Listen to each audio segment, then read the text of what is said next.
When I was younger, I was involved in a conflict resolution between a man and his wife. Then I had very little experience because I was close to that family. Then the wife came complaining that the husband was, you know, cheating on her. Then I was without experience. You see, I was without experience. Looking back now, I think the matter could have been handled better. You see, why do I make this video?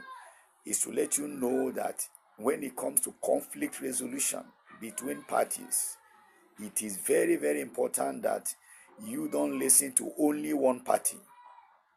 If you listen to only one party and give your judgment, you are going to make mistakes that at the later part you will kind of regret the way the matter was handled.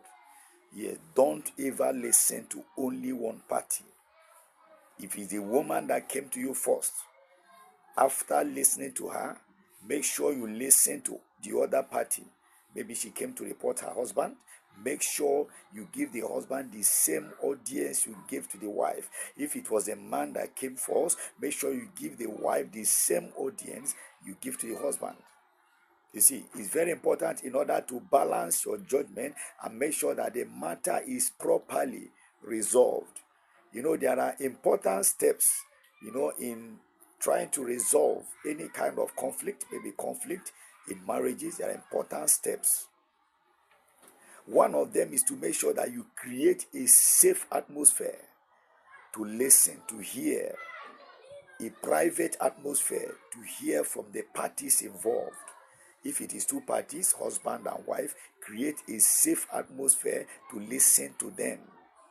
Even the word of God says that you should listen to a person before you release judgment. You don't judge a man. You see, you don't condemn a man without hearing from him or without hearing from her. It's there in the Bible, the word of God, the compass of our direction on this earth.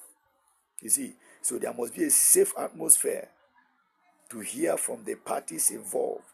It's very, very important. And when you listen, try to identify the core issue, the main problem that is in contention. Try to identify it. And after that, make sure you listen very well. Listen very well to all parties involved. Listening is very, very important. Don't listen to only one person.